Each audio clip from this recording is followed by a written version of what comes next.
Cole Mercer arrived at Ridgeway Preparatory Academy at 7 in the morning, arms wrapped around a stack of worn textbooks, his shirt collar frayed at the edges, his leather shoes worn thin at the heel. In the parking lot, Bentleys and Mercedes belonging to the parent body gleamed under the early Connecticut sun.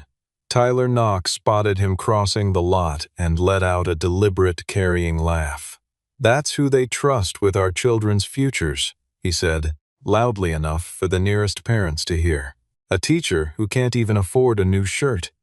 A few parents chuckled along. Claire Vaughn glanced over from beside her car door and said simply, "Ridgeway needs higher standards." Cole said nothing. He shifted the books in his arms and walked into his classroom. The next morning, a convoy of black Rolls-Royces pulled up to the school gates, and every single person at Ridgeway turned around to look at him. What no one standing in that parking lot could have understood, not Knox, not Claire Vaughn, not the parents who had laughed along, was what it would take for the truth about Cole Mercer to arrive at Ridgeway's front gates. Not in words, not in a meeting room, but in a line of black vehicles so long they stretched from the stone entrance all the way to the visitor curb, while a man in a frayed collar stood in the middle of it all and waited for the world to catch up. Ridgeway Preparatory Academy had stood at the edge of Fairfield County for nearly 100 years, its stone gates weathered to a dignified gray, its lawns maintained with the kind of precision that communicates institutional permanence, its reputation cultivated as carefully as any investment portfolio. The school had always been a particular kind of institution, one where annual tuition ran well into 6 figures, where the parking lot on any given Monday morning resembled a luxury automobile showroom, and where the Board of Trustees read like a directory of New England's most accomplished professionals. Hedge fund managers sat alongside corporate attorneys. 2 sitting state senators had children enrolled. At least 3 board members had appeared on the covers of national business publications within the past 5 years. For the families who sent their children through those stone gates each morning, Ridgeway was more than a school. It was a declaration, confirmation that a family had achieved a certain altitude and intended to remain there permanently. Cole Mercer didn't look like he belonged in such a place, and he had known that since his first week. He drove a decade-old Honda Civic with a cracked dashboard, wore button-down shirts he had owned since his late 20s, and carried the same weathered leather satchel he had purchased secondhand from a shop in New Haven years before. He taught American history and civic ethics to juniors and seniors in room 14 on the 2nd floor of the East Wing, a room where the heating unit clicked and groaned through the winter months, and the window blinds never quite closed all the way. He had no designer briefcase, no engraved business card, no watch worth more than a semester of groceries. To any observer moving through Ridgeway's corridors, Cole Mercer appeared to be a man slightly out of place, a quiet figure in an institution that prided itself on the visible appearance of excellence. But room 14 ran differently from the rest of the school, and the students who had spent time inside it understood the difference. Cole taught history not as a sequence of dates and treaties to be memorized for standardized examinations, but as a continuous human story full of ordinary people making consequential choices in moments no one had prepared them for. He remembered which students were on financial aid and which ones came from households with multiple guest suites. He knew who had a sick parent at home, who had struggled since a mid-semester family relocation, who needed someone to stay after the final bell and work through a concept without making it feel like remediation. He gave that time freely, without billing through any tutoring platform, without informing parents, without making the student feel as though they owed him something for it. In his classroom, the son of a hedge fund manager sat beside the daughter of a postal worker on a full scholarship, and Cole treated both with precisely the same quality of attention. He asked the same questions, held both to the same standard, and offered both the same patience when the material failed to land on the first pass. Tyler Knox found this quality difficult to categorize, and things that resisted easy categorization made him uneasy. Knox was tall, financially secure, and expensively dressed. The kind of man who had decided early in life that visible success communicated competence, and who had been right often enough that the belief had long since calcified into certainty. He ran a private equity firm in Greenwich and served on Ridgway's parent advisory committee with the same energy he brought to board meetings, arriving with the outcome already determined, then arranging the conversation around it. In his view, Ridgway was a prestige asset with underdeveloped potential, and Cole Mercer was a variable that introduced the wrong signal into the brand. He communicated this not through formal complaints or written proposals, not yet, but through the particular medium of men in his position. Oblique remarks made to the right people at the right time, suggestions framed as observations, silence deployed where agreement would be helpful. Claire Vaughn had joined Ridgway's board that spring at Knox's direct invitation, positioned as a strategic partner who could help modernize the school's curriculum licensing and expand its national profile. She was the chief executive of Vaughn Global Publishing, a Boston-based education content company, and she was the kind of person who entered every room having already read the briefing documents. The briefing Knox had prepared described Ridgway as an institution with strong fundamentals and a faculty culture in need of alignment with its forward strategy.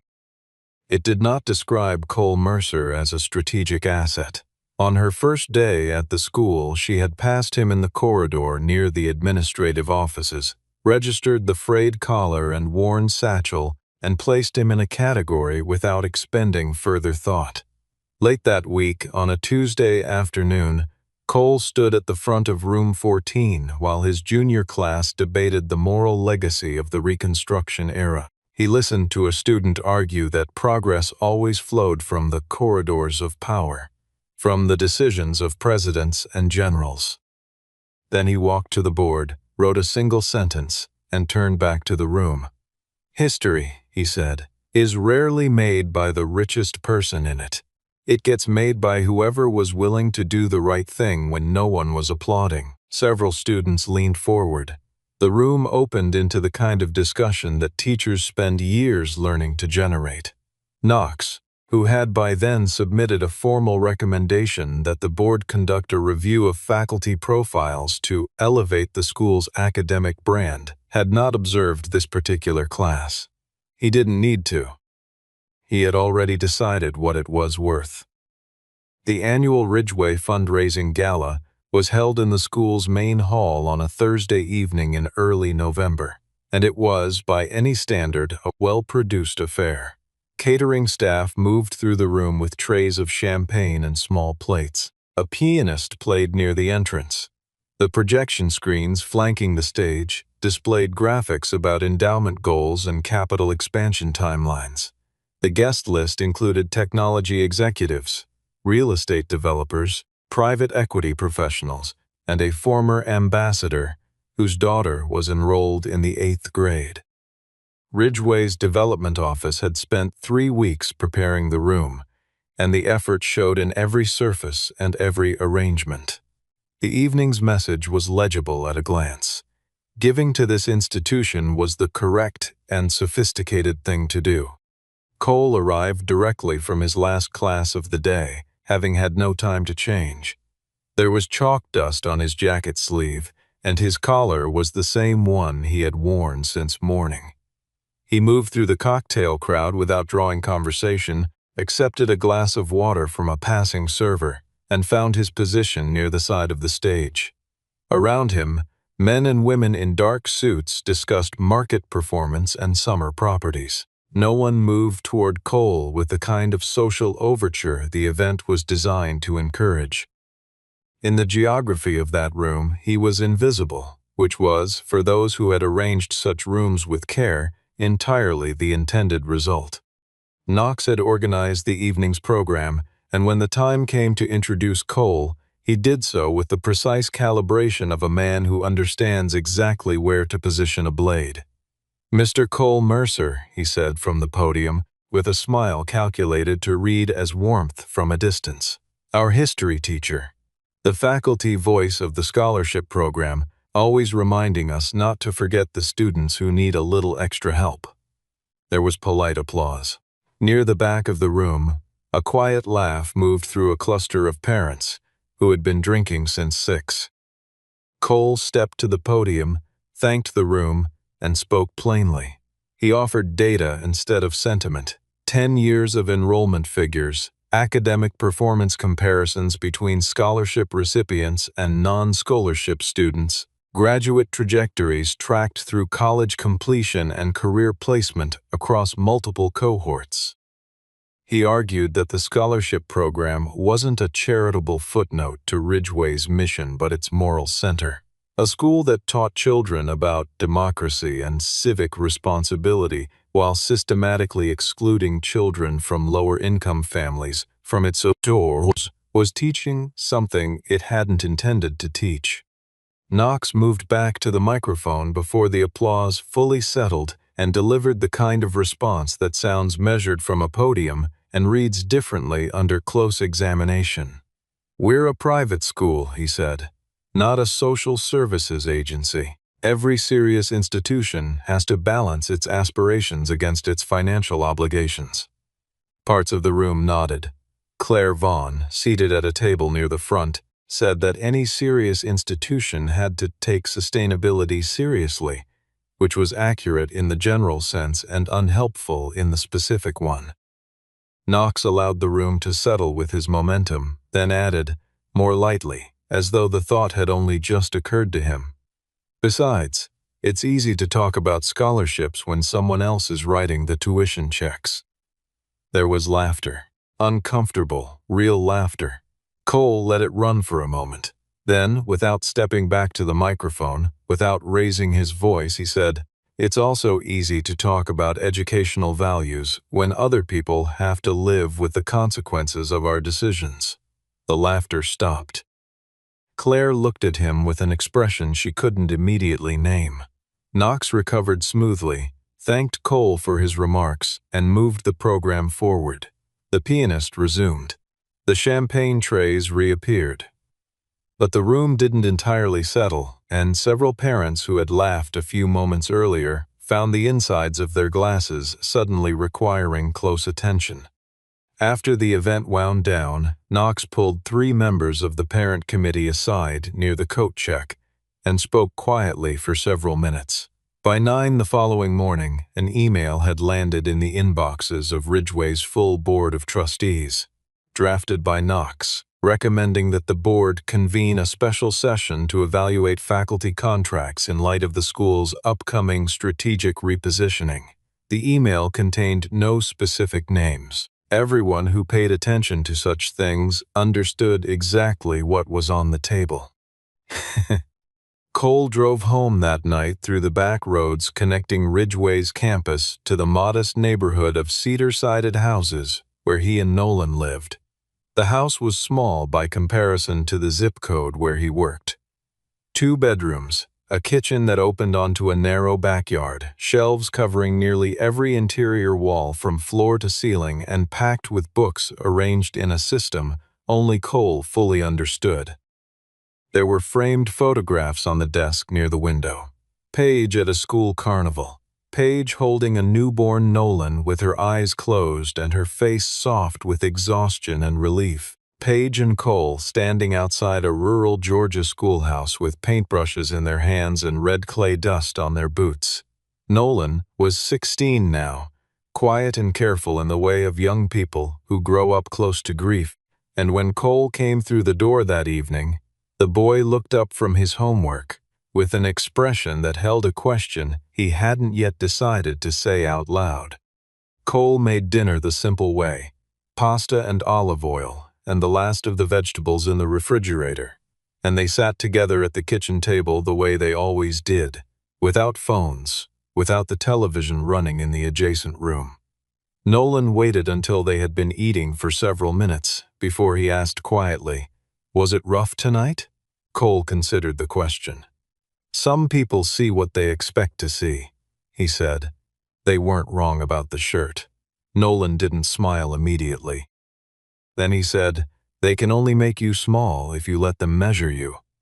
Cole looked at his sons across the table and felt, as he had felt many times before, the particular quality of recognition that came from hearing Paige's thinking inside someone else's voice. Cole had not always lived this quietly.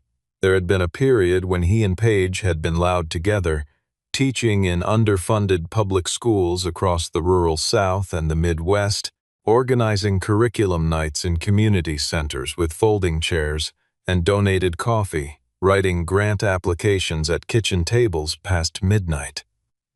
Paige had taught English literature with the same deliberate commitment Cole brought to history, and together they had spent nearly a decade in classrooms where the ceiling tiles were water-stained, and the textbooks were a decade behind the current edition. During those years, Cole had written a history curriculum, a program structured around primary source documents and first-person narratives built to make American history accessible to students who read below grade level, and to students who could consume anything placed in front of them, equally and without condescension. A mid-sized educational publisher had licensed the program and distributed it broadly enough that the royalties, accumulated over several years, reached an amount neither Cole nor Paige had ever expected to hold. Paige was the one who said the money wasn't theirs to spend on themselves. They had been sitting on the back steps of a rented house in Alabama when she said it, and Cole had not argued.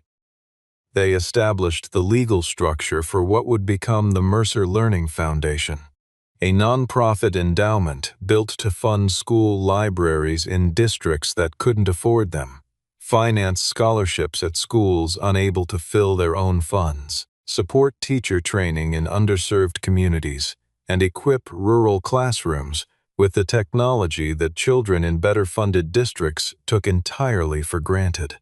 The foundation started modestly, then grew steadily as the curriculum continued to generate revenue, and Cole made disciplined decisions about where the capital went.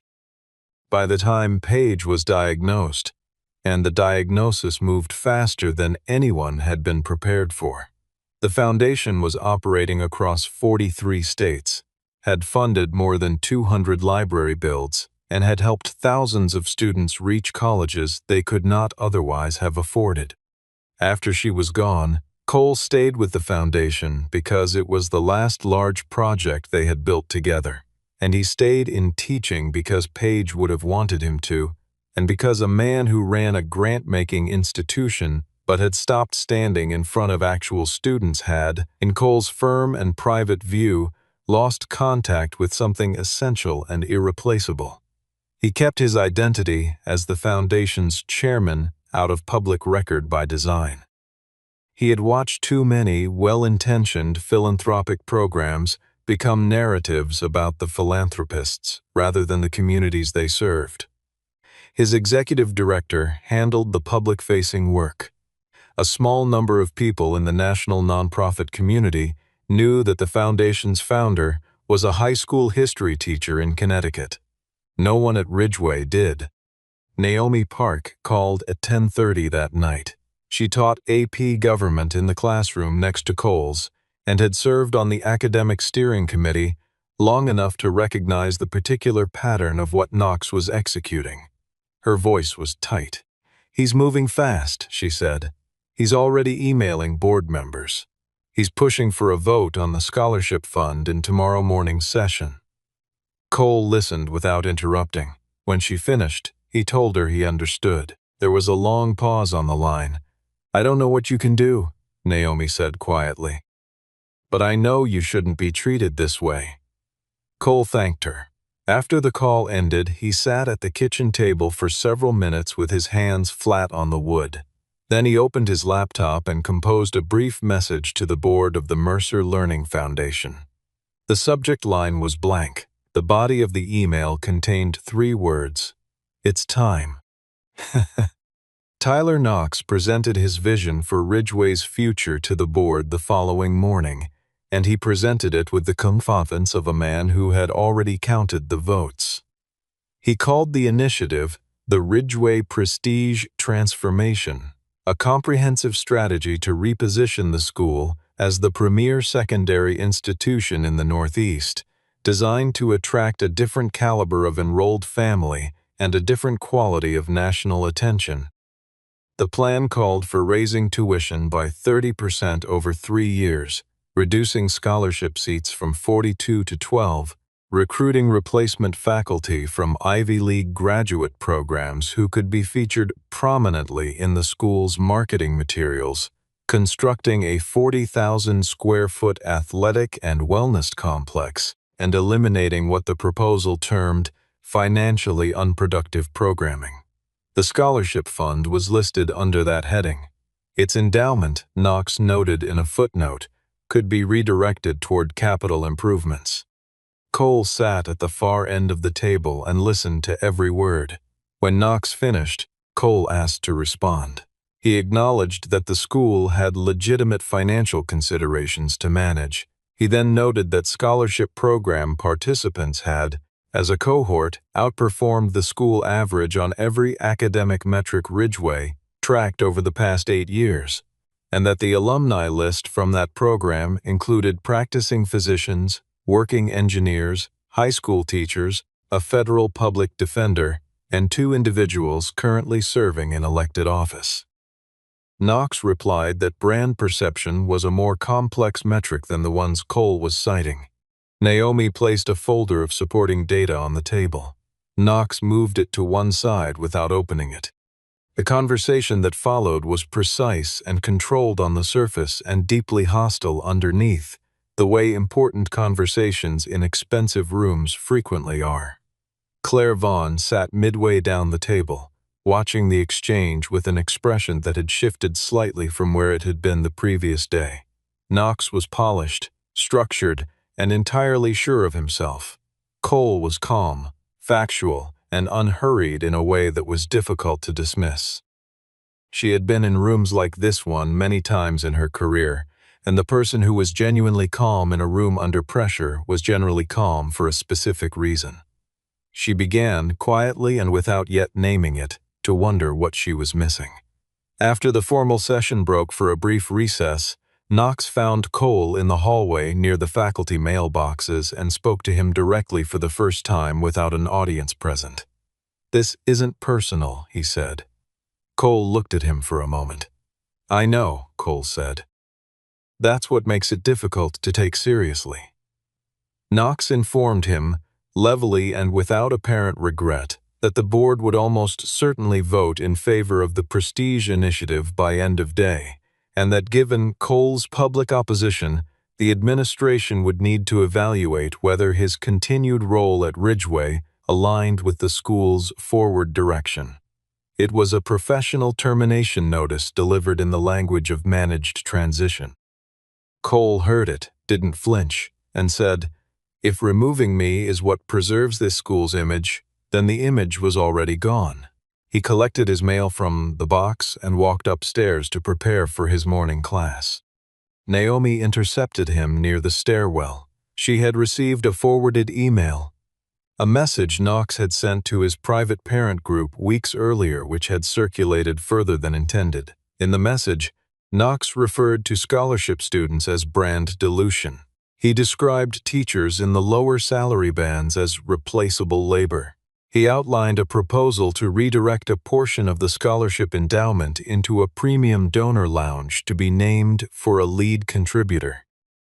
He suggested that reducing the visibility of non-premium fee-paying families at school events would improve the overall experience for the core demographic. Naomi had printed the message in full and slid the pages into Cole's hands in the stairwell. Cole read it without expression, folded it carefully, and placed it in the front pocket of his satchel. Then he went upstairs and called roll. That evening, after Nolan had fallen asleep, Cole sat at the kitchen table and wrote a short message to Warren Hale, who served as executive director of the Mercer Learning Foundation.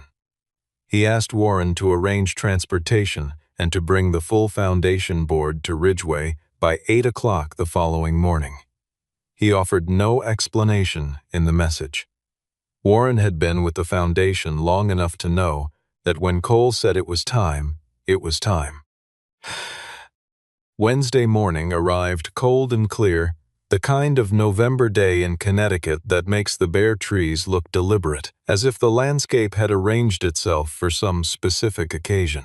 The Ridgeway Parent drop-off lane moved in its usual rhythm, luxury vehicles queuing in sequence, doors opening and closing with the soft clicks of well-engineered hinges, children passing through the stone gate with the particular unhurried confidence of young people who have never had a reason to hurry.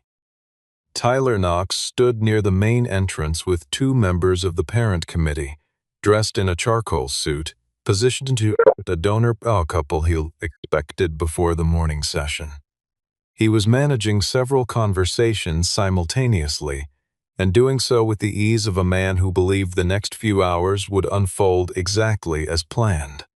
Claire Vaughn arrived at 7:45 and moved through the gates with the focused expression of someone preparing for a difficult meeting she intended to control.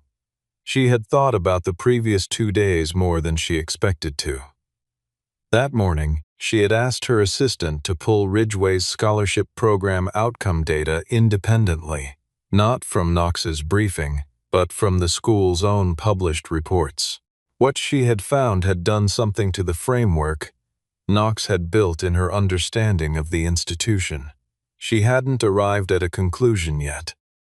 But she arrived at the meeting prepared, for the first time, to question her starting assumptions.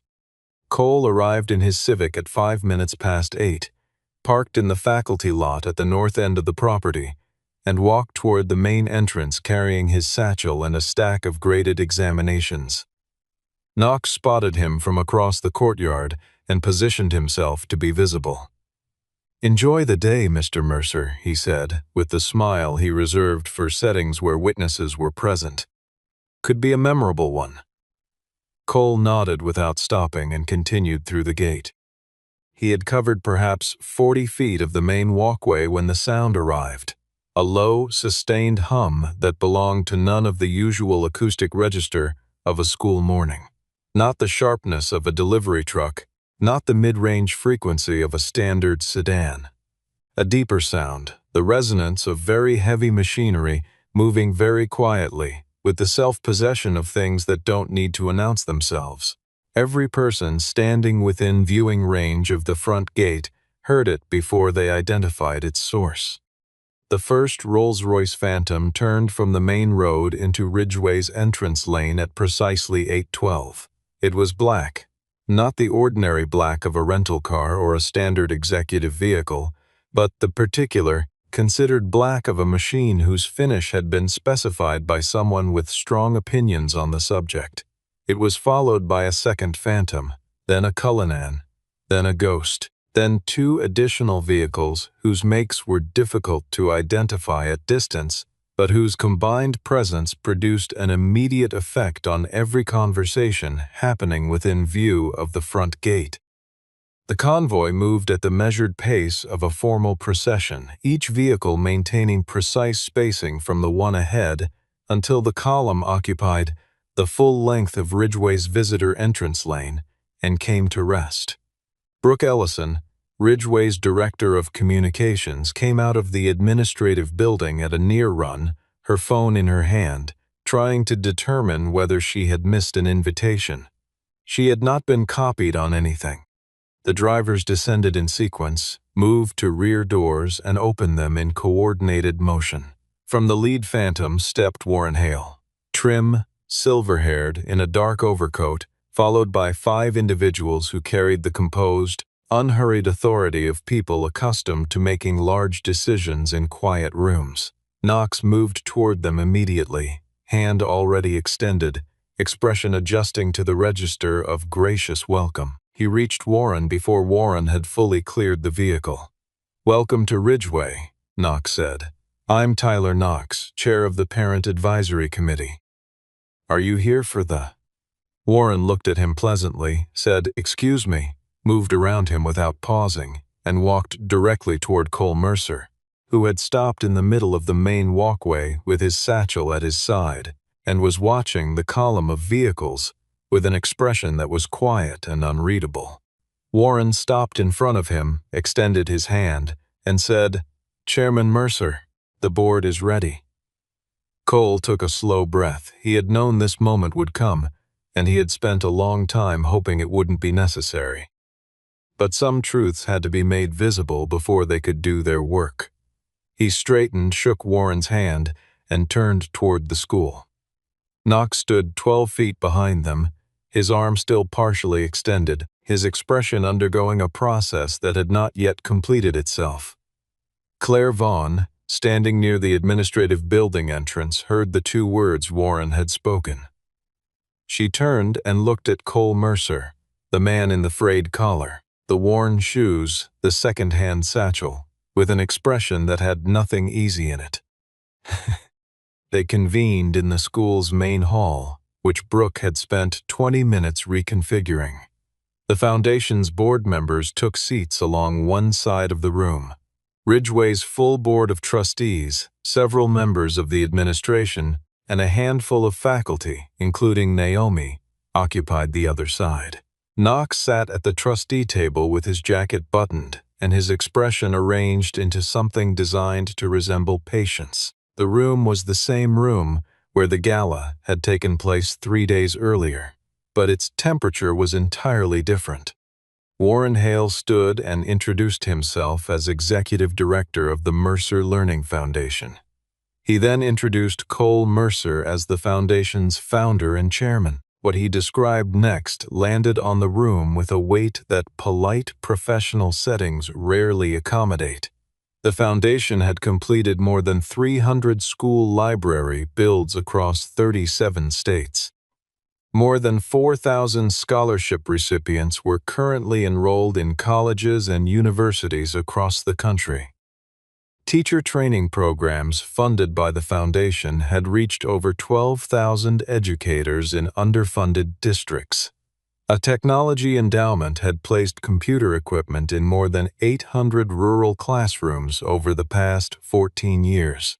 The capital funding all of this had originated with a history curriculum Cole had written while teaching at a public school in rural Georgia, a program licensed to a publisher and distributed widely enough that its royalties, over time, became the seed capital for an institution that now operated nationally.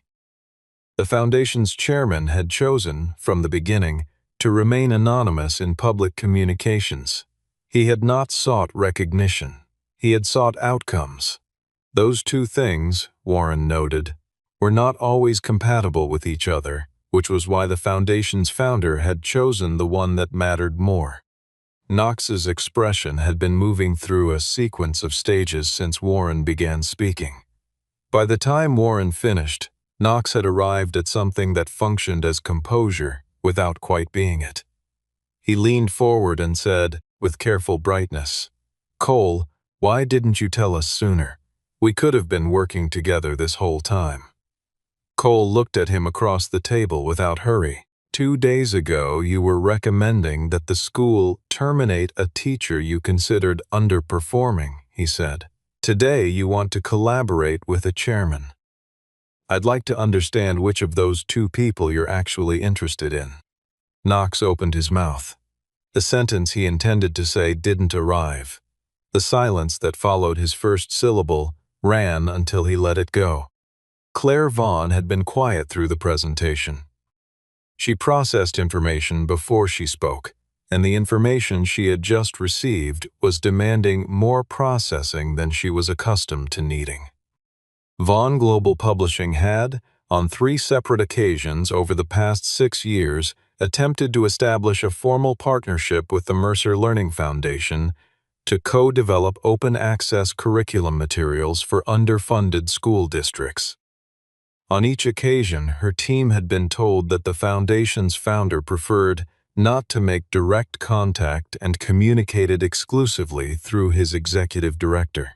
She had respected that preference. she had never connected the foundation's name, which was a matter of public record, to the man who drove a decade-old Civic and taught in the classroom next to Naomi Parks. She thought, briefly but precisely, about the words she had spoken in the parking lot on Monday morning. Then she set the thought aside.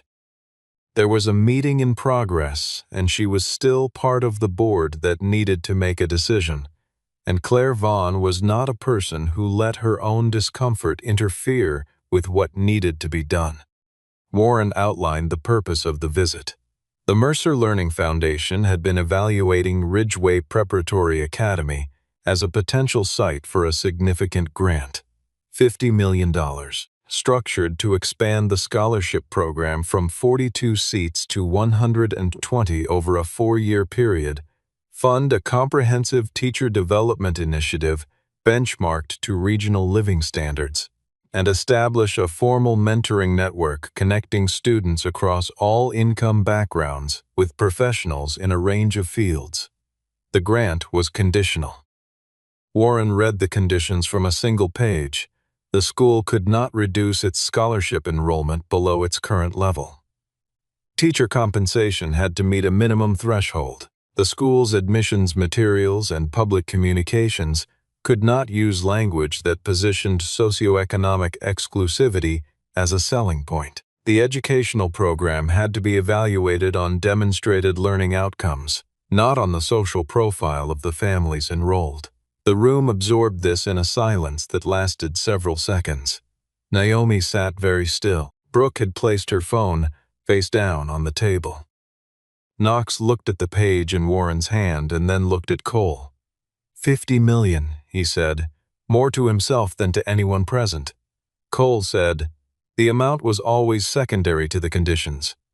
Claire looked at him directly then, without the layer of prior assessment, and something settled in her expression that had not been there before.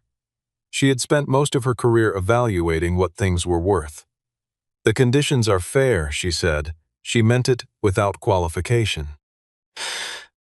The formal vote was scheduled for 10 o'clock, but by the time the full board convened, the room held more people than a standard trustee session.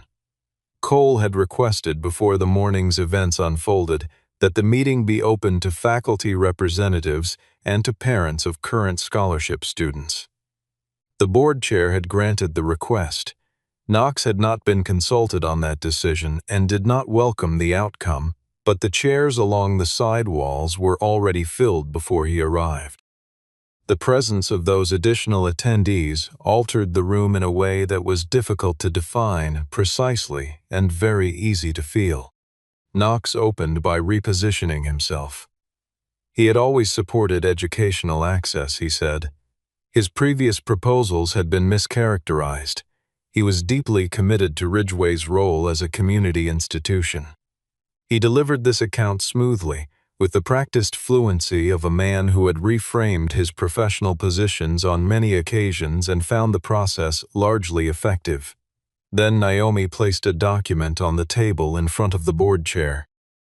It was a printed compilation of Knox's private email communications to his parent group over the preceding 6 weeks, time-stamped and unedited. The board chair read the first 3 paragraphs aloud.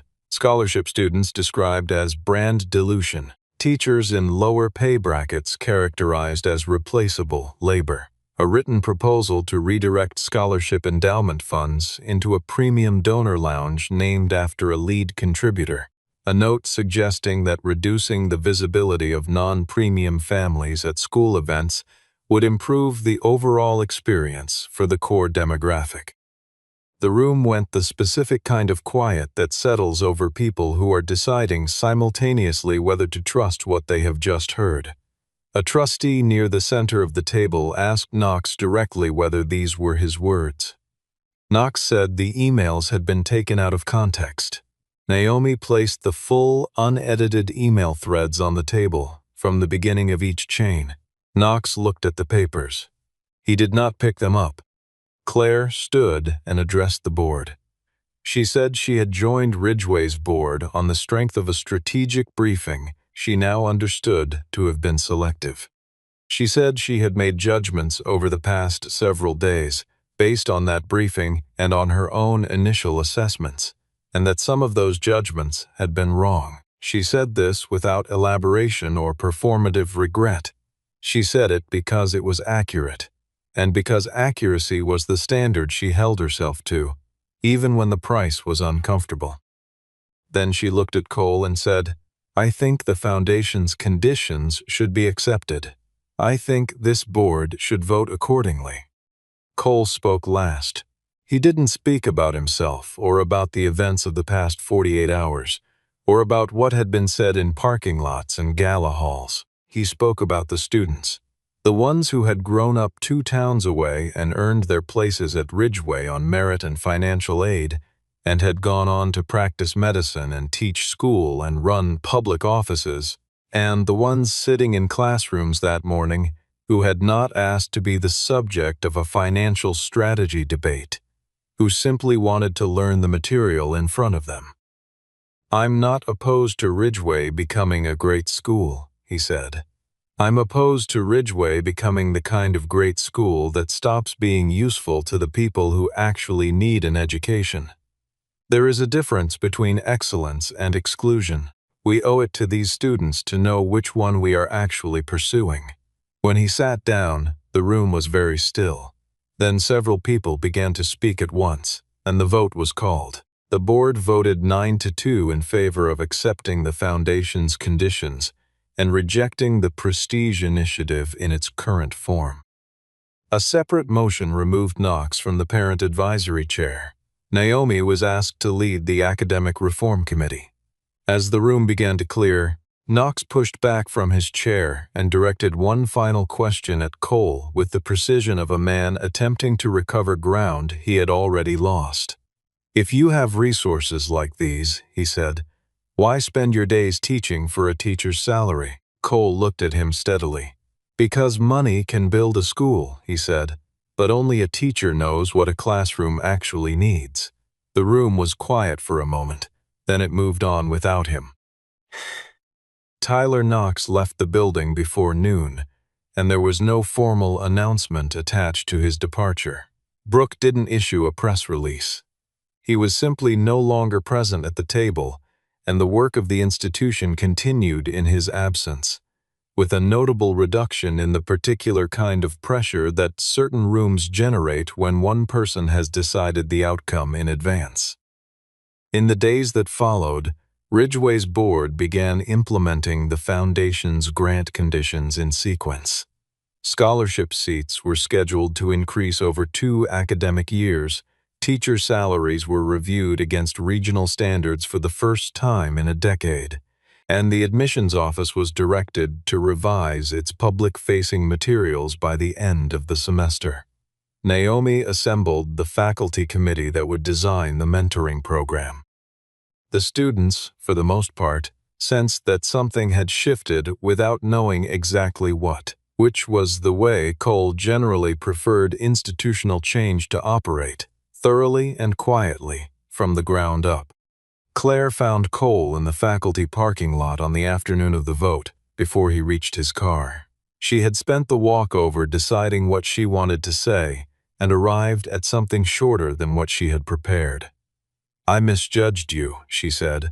"I judged you on things that didn't matter and missed the things that did. I'm sorry." Cole nodded. He didn't say it was fine, because it wasn't entirely fine, and he wasn't in the habit of saying things that lacked the quality of being true. He said, "The apology matters." Claire told him that Vaughn Global Publishing had been attempting to reach the Mercer Learning Foundation for years to co-develop open-access curriculum materials. Content that could be produced at low cost and distributed to schools that couldn't afford standard commercial licensing. She asked whether Cole would be willing to discuss it formally.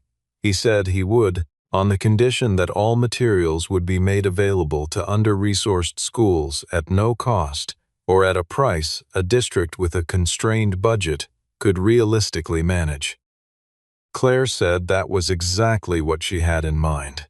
They shook hands in the parking lot, and a conversation that 3 separate corporate development teams had failed to arrange over 6 years took approximately 4 minutes to begin.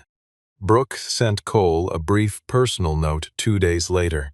Not a formal communication, just a few sentences from her own account. She said she had spent too long focusing on what the school appeared to be rather than what it actually was. She said she understood now that those two things were not the same. Cole wrote back with a single line thanking her for saying so. Naomi, whose name would appear on the new academic reform program going forward, stopped by room 14 the following morning before first period. She stood in the doorway for a moment. "I never knew," she said. Cole shrugged slightly. "It worked better that way," he told her, "for the foundation and for the classroom." She nodded, and they both went to work. The foundation's board completed their work with Ridgway's administration by the end of the week and departed for their respective offices. The convoy of Rolls-Royces, which had remained in the visitor lane through the morning of the vote at Warren's standing instruction, a decision Cole had neither requested nor objected to, departed on a Thursday afternoon in the same quiet, measured way they had arrived.